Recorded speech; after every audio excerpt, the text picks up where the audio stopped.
Can I get you just to have a seat here? I'll be right in. Do you mind you can take the handcuffs off? What's that? Can you take the handcuffs off?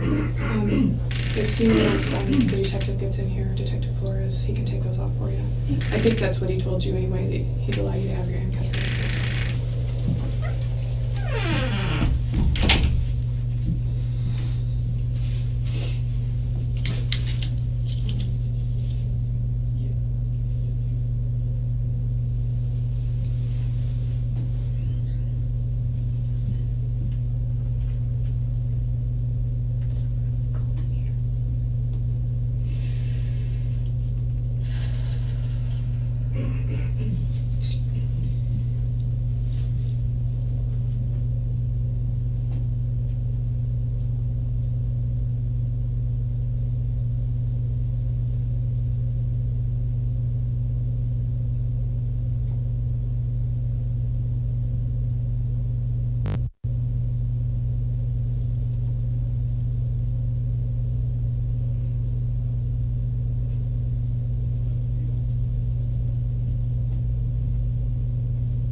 Let me get those off you. Can you stand there for me?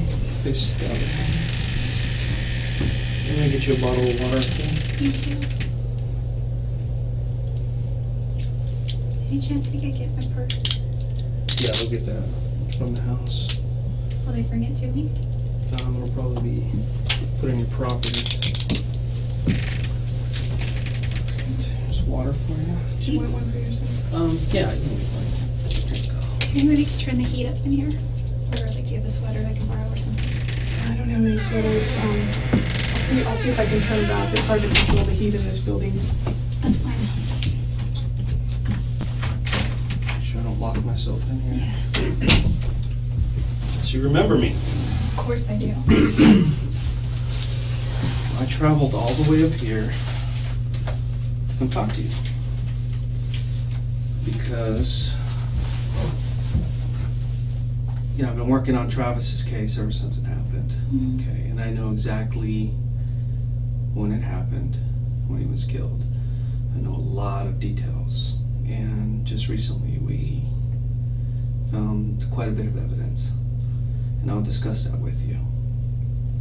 The main thing that I'm looking for, though, is answers on why certain things happened, why they went so far, and also to get your statements. Okay.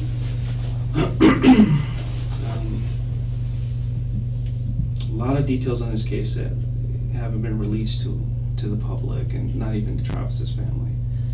And those details are known only by us and the person who did it. Okay, and that's one of the reasons I'm here, is because I believe that you know some of these details. And I think you can help us. I would love to help you in any way that I can. Okay. Because we're here at the police department, the sheriff's department here in, was it Siskiyou County? Siskiyou. That's what it's called? Okay. And you're considered under arrest or detained. You're not free to go. And I'm a police officer. I have to read you your rights. Okay. I'm sure you've heard them on TV. I have to read them off this little card here, but they're pretty much the same, and I'll explain them to you as we go, okay? Let's see. This is July 15, 2008, correct? Yes. Let me see what time it is here. It's 10:01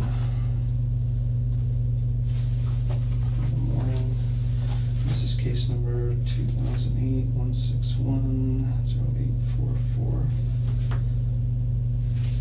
Okay. You do have the right to remain silent. Okay, anything you say may be used against you in a court of law. You have the right to the presence of an attorney to assist you prior to questioning and to be with you during questioning if you so desire. If you cannot afford an attorney, you have the right to have an attorney appointed for you prior to questioning. Do you understand these rights? Yes. And what I'm going to do is just ask you some questions, ask you what you've been doing, certain dates, what you were up to. Yeah. You mentioned you were traveling on some of these dates. I travel. I want to kind of clarify some of these things. And, if there's a question that you don't want to answer, you don't feel comfortable, you can say no, or you can elaborate as much as you want. It's completely up to you. It's at your speed. Mm. I don't want to pressure you. Is this recorded at all, or should we? Yeah, I don't know if there's a recording or something. I don't know if these are voice recorders. I noticed them. If they have video, or if they have audio, or batteries, or what. I don't think they're on. They're really cold. It's okay. Used to the heat still. Yeah, I haven't touched those or anything, but Oh, okay.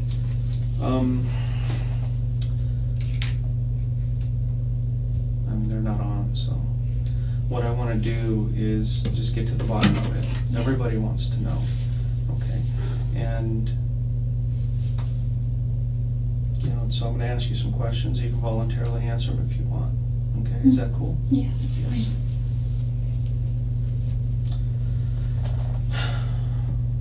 There was some question about you being.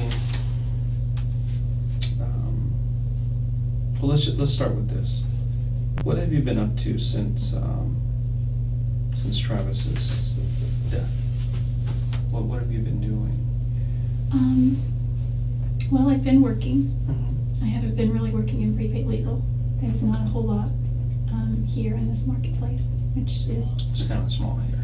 It's small here, and really that could be seen as an opportunity rather than a hindrance, because that just means the market is untapped in a large way. So I could have if I wanted to, but I'm kind of like a deer in the headlights when it comes to prepaid legal, and I just have a fear of just approaching people. Mm-hmm. So I've been working at a Mexican restaurant in the north end of town. I've been kind of in a daze, at least for the first few weeks. Like everybody, Yeah.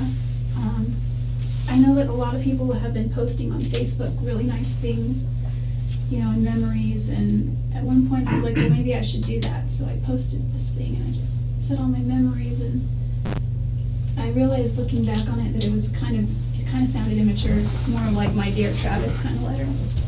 And so I took it down because. More personal. Yeah, some of it was details, a little more personal. Not too personal, nothing inappropriate. Just, I just felt funny. I think because I'm a photographer, I tend to communicate more through pictures. So I posted a ton of pictures that I had of him. And I have a ton more that I just can't access right now. And videos and things that I know his family would want. But, so I posted pictures and I took that down, and I posted something last week. But other than that, I've been on Facebook and MySpace a lot, looking at his profile, looking at his pictures, reading things about his obituaries and any news updates. And, there's legacy.com where you can write something about him. Yeah. I've seen a lot of those postings. Mm-hmm. I didn't realize until I actually spoke with Ryan Burns. He told the guy that's in Utah. Uh-huh. And we've been talking a lot, and we try not to talk about that because it's kind of like, ugh. And plus, Travis is my ex-boyfriend, but at the same time, he's my friend. So while I'm mourning my friend, how do you talk to your new potential, possible, maybe person that you might start dating about your friend, even though he was your ex-boyfriend? So it's kind of a gray area. Mm-hmm. I try not to talk about him too much, but he comes up a lot. And it was through him that I learned that he said, if you come out to Utah, things are really weird because everyone thinks that you Yeah. could have had a hand And in I've it. talked to a lot of people, and everybody's pointing a finger at you. I know. Everybody is saying, I don't understand what happened to Travis. I don't know who killed him. but you need to look at Jodi. And sometimes the simplest answers are the correct ones. And that's one of the reasons I started looking at you a little bit closer. And over the last month or so, I've gotten into Travis's life, talked to all his friends, his family. I got a really good understanding of who he is now. And I got a very good understanding of your relationship with him. And I'm kind of just putting two and two together. Well, And it kind of matches. So one of the reasons I'm here is to talk to you to figure out what was going on between you two. I know the relationship that you guys had was of convenience sometimes. Obviously you weren't boyfriend and girlfriend anymore, but you were still having a sexual relationship, which, Does his family know about that? Just curious. no, his family doesn't know anything. Yeah. I'm interested in protecting how he's remembered as well, and he was Well, I'm sure if Travis could speak right now, he wouldn't care what people thought about him, because they knew who he was. Okay?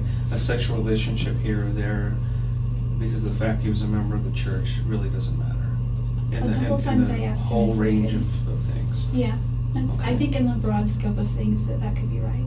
I just think that the reason I care about that is because he was adamant about that. And a couple times we prayed about it, didn't work, or we didn't stick to our guns on it. And one time a girlfriend of mine just said, "Why don't you just go to your bishop and talk?" And asked Travis the same. And I talked to him about it, and he got really angry.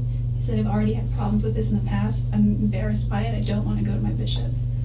And so we just kind of stopped for like a few weeks, and then that must have been I think that was August, and then it just resumed.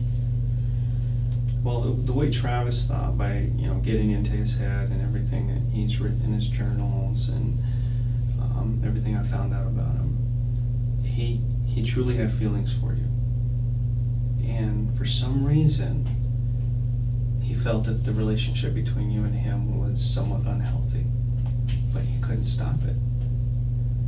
And I assume that's probably maybe the same way you felt about him, or It's probably, maybe you didn't understand why he didn't believe it was healthy. No, I didn't think it was healthy either, spiritually at least, and probably emotionally, but mostly spiritually. And I think that kind of, once you have something that's not healthy spiritually, it filters through all aspects of your life.